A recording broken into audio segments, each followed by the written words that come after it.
بسم اللہ الرحمن الرحیم رب اعنی علی ذکرک و شکرک و حسن عبادتک۔ محترم حضرات، ہم سب کو خوشی اس بات سے ہونا چاہیے کہ اللہ تبارک و تعالیٰ نے اپنے فضل و کرم سے ہم کو یہ موقع عطا فرمایا ہے کہ ہم اللہ تبارک و تعالیٰ کی رضا اور خوشنودی کے لیے اللہ تعالیٰ کے دیے ہوئے مال ہی کو جانور کی شکل میں، یعنی دمبا، مینڈا یا بکرا یا اور دیگر جانوروں کی شکل میں ہم ذبح کر کے وہ اجر و ثواب کو ہم حاصل کر لیں۔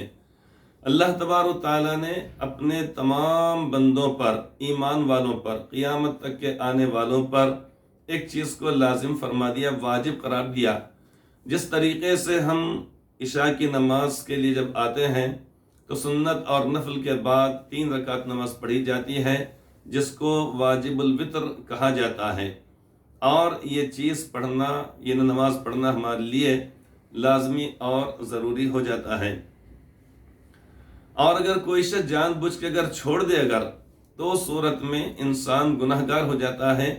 اس لیے کہ فرض کے بعد جو درجہ ہے وہ واجب کا درجہ ہے، ادائیگی کے اعتبار سے واجب کا درجہ ہے، بہت بڑا اس کا مرتبہ اور مقام ہے۔ کرنے پر، ادا کرنے پر اجر و ثواب، نہ کرنے پر آخرت میں پکڑ۔ جس طریقے سے آیت سجدہ کی تلاوت کرنے کے بعد سجدہ کرنا واجب ہوتا ہے،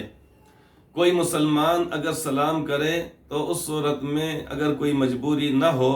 تو سلام کا جواب دینا واجب ہوتا ہے۔ مجبوری سے مراد ہے کہ ہم نماز پڑھ رہے ہیں، ہم طہارت کے لیے بیٹھے ہوئے ہیں، ہم وضو کر رہے ہیں، تو ایسی حالت میں سلام کا جواب نہیں دیا جائے گا، تو نہیں دینا چاہیے۔ تو اسی طریقے سے، لیکن اگر کوئی مجبوری اگر نہ ہو تو سلام کا جواب دینا واجب ہوتا ہے۔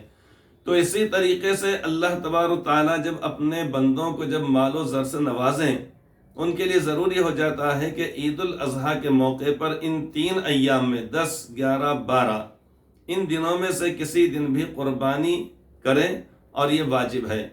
قربانی اللہ تبارک و تعالیٰ کے قرب کا، اللہ تبارک و تعالیٰ سے نزدیکی کا، اور اللہ تبارک و تعالیٰ کی رضا اور خوشنودی کا یہ ذریعہ ہوتی ہے۔ یہ سنت تو ہے حضرت ابراہیم علیہ السلام کی، جو اللہ تبارک و تعالیٰ کے انتہائی برگزیدہ بندے، اور جن کے بارے میں اللہ رب العزت نے خود فرمایا کہ وَاتَّخَذَ اللَّهُ إِبْرَاهِيمَ خَلِيلًا، اللہ تبارک و تعالیٰ نے حضرت ابراہیم کو اپنا دوست بنایا۔ حضرت ابراہیم علیہ السلام نے جب وہ خواب دیکھا جس میں آپ اپنے بچے کو ذبح کر رہے ہیں، آپ نے جو فرمایا یا بنی انی ارا فی المنام انی اذبحک فانظر ماذا ترى، اے میرے بچے، اے میرے لاڈلے بیٹے، میں نے یہ دیکھا ہے خواب میں کہ میں تم کو ذبح کر رہا ہوں، بتاؤ تم کیا کہتے ہو۔ یہ مطلب ہرگز نہیں تھا کہ ان کی رائے معلوم کی جا رہی تھی، اگر رائے وہ دیتے کہ کیجئے تو کریں گے، نہیں تو نہیں، بلکہ اس نیک عمل کے اندر جو اللہ رب العزت کی رضا اور خوشنودی کی خاطر ہے، اس میں وہ ان کو خود شریک کرنا چاہ رہے تھے، اور آپ کو یقین کامل تھا کہ اللہ تبارک و تعالیٰ نے جب مجھے چیز دکھلائی، اور میرا بیٹا جو انتہائی میرے لیے لاڈلا اور پیارا بیٹا ہے، اگرچہ کہ وہ اتنا شعور والا نہیں ہے، پھر بھی وہ اس چیز کے اوپر ہنسی خوشی راضی ہو جائے گا۔ تو جب آپ نے بات ان سے ارشاد فرمائی انی ارا فی المنام انی اذبحک فانظر ماذا ترى، کہ بتاؤ کہ تم کیا کہتے ہو، تو انہوں نے بھی کہا یا ابت افعل ما تؤمر ستجدنی انشاء اللہ من الصابرین، کہ ابا جان، اللہ تبارک و تعالیٰ نے آپ کو جس چیز کا حکم فرمایا ہے آپ ضرور اس کو کر گزریے، اگر اللہ تعالیٰ نے چاہا تو آپ مجھے صبر کرنے والوں میں سے پائیں گے۔ بہرحال آپ نے ارادہ فرما لیا، مینا میں آپ تشریف لے گئے، ان کو لے جا کر آپ نے لٹا دیا، اور لٹانے کے بعد آپ چھری کو پوری قوت اور طاقت کے ساتھ چلا رہے ہیں، لیکن چھری ہے کہ چلنے کا نام نہیں لیتی، چونکہ اللہ تبارک تعالیٰ کو یہیں تک آپ کی آزمائش مقصود تھی۔ آپ کے بچے کو ذبح واقعتاً کرا دینا مقصود نہیں تھا، بلکہ یہاں تک آزمائش مقصود تھی۔ اللہ رب العزت نے اپنے فضل و کرم سے جنت سے ایک مینڈھا یا دمبا اللہ تعالیٰ نے بھجوا دیا، اور اس کے بعد اس کی قربانی کی گئی۔ اسی لیے اب قیامت تک کے آنے والے سارے ایمان والوں پر اس کو لازم کر دیا گیا حضرات صحابہ کرام نے آپ سے عرض کیا یا رسول اللہ کہ آخری قربانیاں کیا چیز ہیں؟ ما ہذہ الاضاحی یا رسول اللہ، اے اللہ کے پیارے رسول صلی اللہ علیہ وسلم یہ قربانیاں آخر کیا چیز ہیں، مطلب یہ کیوں کی جاتی ہیں؟ صحابہ کرام نے معلوم کرنا چاہا تو آپ نے فرمایا کہ سنت ابیکم ابراہیم علیہ السلام، یہ قربانیاں تمہارے والد حضرت ابراہیم علیہ السلام کی سنت ہے، یہ ان کا طریقہ ہے۔ انہوں نے چونکہ وہ قربانی کی، اللہ تعالیٰ کو وہ ادا پسند آئی، اللہ تبارک و تعالیٰ نے یہ چاہا کہ اپنے محبوب، اپنے لاڈلے اور اپنے پیارے اور اپنے دوست کے اس عمل کو قیامت تک باقی رکھا جائے۔ چونکہ اللہ رب العزت نے آپ کو جو زندگی عطا فرمائی، ایک وقت وہ آیا کہ آپ دنیا سے تشریف لے گئے، جیسا کہ ہر کسی کو جانا ہی پڑتا ہے، لیکن اب آپ کے بعد یہ عمل جاری رہے اور باقی رہے، اس لیے اللہ تبارک و تعالیٰ نے اس چیز کو لازم فرما دیا، جیسا کہ قرآن کریم میں فرمایا کہ فَصَلِّ لِرَبِّكَ وَانْحَرْ إِنَّا أَعْطَيْنَاكَ الْكَوْثَرَ فَصَلِّ لِرَبِّكَ وَانْحَرْ، یہاں پر نماز کا ذکر ہے اور اس کے بعد قربانی کا۔ حضرات علماء کرام نے کہا کہ فَصَلِّ لِرَبِّكَ جو فرمایا کہ نماز پڑھو، اس سے مراد ہے عید الاضحیٰ کی نماز، یہ مراد ہے۔ تو اس سے یہ بات بھی معلوم ہے کہ قربانی جو کی جائے گی عید کی نماز کے بعد کی جائے گی، عید کی نماز سے پہلے وہ قربانی اگر کوئی شخص کر لے تو وہ قربانی میں شمار نہیں ہوتا، جیسا کہ اللہ کے نبی صلی اللہ علیہ وسلم نے جب ایک مرتبہ نماز سے جب آپ لوٹے تو آپ نے دیکھا کہ نماز سے پہلے ہی قربانیاں کچھ لوگوں نے کر دی، تو آپ نے فرمایا کہ جس شخص نے یہ قربانی کی ہے فَلْيَذْبَحْ مَكَانَهَا أُخْرَى، اسے چاہیے کہ قربانی دوبارہ کرے۔ آپ نے دوبارہ قربانی کرنے کا ان کو حکم فرمایا، اور آپ نے فرمایا کہ اس کا قربانی سے کوئی تعلق نہیں، یعنی نماز سے پہلے جو قربانی کر دی گئی اس کا کوئی تعلق قربانی والے عمل سے نہیں ہے۔ بہرحال تو آپ سے صحابہ کرام نے اس کے یا رسول اللہ یہ قربانیاں کیا چیز ہیں؟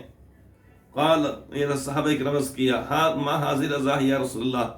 آپ نے فرمایا کہ تمہارے والد بزرگوار حضرت ابراہیم علیہ السلام کی سنت ہے۔ انہوں نے پھر اس کیا فما لنا فیہا یا رسول اللہ، کہ اللہ تعالی ہمیں اس پر کیا عطا فرمائیں گے؟ آپ نے فرمایا کہ بکل شعرۃ حسنۃ، ہر بال کے بدلے اللہ تعالی ایک ایک نیکی عطا فرمائیں گے، یعنی قربانی کے جانور پر جتنے اس کے جسم پر، اس کے چمڑے پر جتنے بال ہیں، ہر بال کے بدلے قربانی کرنے والے شخص کو ایک ایک نیکی ملتی ہے۔ اب ان بالوں کی تعداد کو تو کوئی گن ہی نہیں سکتا، لیکن اللہ رب العزت اپنے اس بندے کو یا ان تمام بندوں کو جنہوں نے قربانی کی اللہ کو راضی کرنے کے لیے، ان کو اللہ تبارک و تعالیٰ وہ نیکی عطا فرمائیں گے۔ صحابہ کرام کے ذہن کے اندر یہ بات آئی کہ بعض جانور مثلا مینڈھا ہے، دمبا ہے،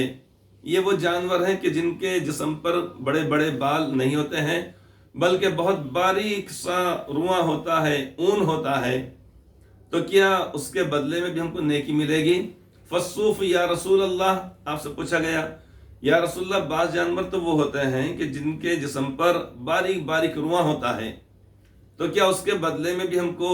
اتنی نیکیاں دی جائیں گی؟ آپ نے فرمایا کہ بکل شعرۃ من الصوف حسنۃ، ہر رواں کے بدلے، ہر اون کے بدلے ایک ایک نیکی قربانی کرنے والے شخص کو ملے گی۔ تو جب ہم قربانی کریں گے تو سنت کی نیت سے کرنا چاہیے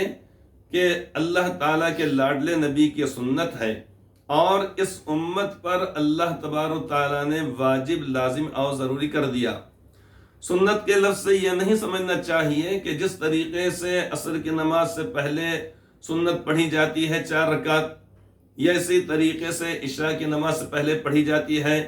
4 رکعت سنت غیر مؤکدہ، کہ اگر پڑھی جائے تو ثواب، نہ پڑھا جائے، نہ پڑھی جائے تو کوئی گناہ نہیں، بلکہ سنت سے مراد یہاں پر یہ ان کا طریقہ ہے۔ آپ نے فرمایا کہ اللہ تبارک و تعالیٰ نے جب ان کو دکھلایا خواب میں، انہوں نے وہ عمل کر گزرا، تو یہ ان کا طریقہ ہے۔ یہاں پر لفظ سنت سے مراد یہ طریقہ، اب یہ طریقہ ہے یا یہ سنت ہے، لیکن اس کی ادائیگی واجب اور ضروری ہے، لہٰذا اس سنت پر ہم نے عمل کرنا چاہیے، خوش دلی کے ساتھ کرنا چاہیے، بشاشت کے ساتھ کرنا چاہیے، اور یہ سمجھنا چاہیے کہ یا اللہ آپ کا لاکھ لاکھ شکر اور احسان فضل و کرم ہے کہ آپ نے ہم کو یہ موقع عطا فرمایا ہے۔ خدا نخواستہ اگر ہمارا تعلق غیر اہل ایمان کے ساتھ ہوتا تو ہم اس چیز سے بلکہ جنت سے محروم ہو جاتے۔ خدا نخواستہ اگر اللہ تبارک و تعالیٰ مال و دولت نہیں دیتے، اگر استطاعت نہیں دیتے تو بھی محروم ہونے کا خدشہ تھا۔ اللہ تبارک و تعالیٰ توفیق نہیں دیتے تو بھی انسان کے اس عظیم الشان نعمت سے اور اس بہترین واجب کی ادائیگی سے محروم ہونے کا اندیشہ تھا۔ اللہ تبارک و تعالیٰ نے ہمارے لیے موقع عطا فرمایا ہے، لہٰذا اس سنت پر ہم بڑی خوشدلی کے ساتھ ہم عمل کریں۔ اللہ تبارک و تعالیٰ ہم سب کو، ساری امت مسلمہ کو، قیامت تک کے آنے والے سارے ایمان والوں کو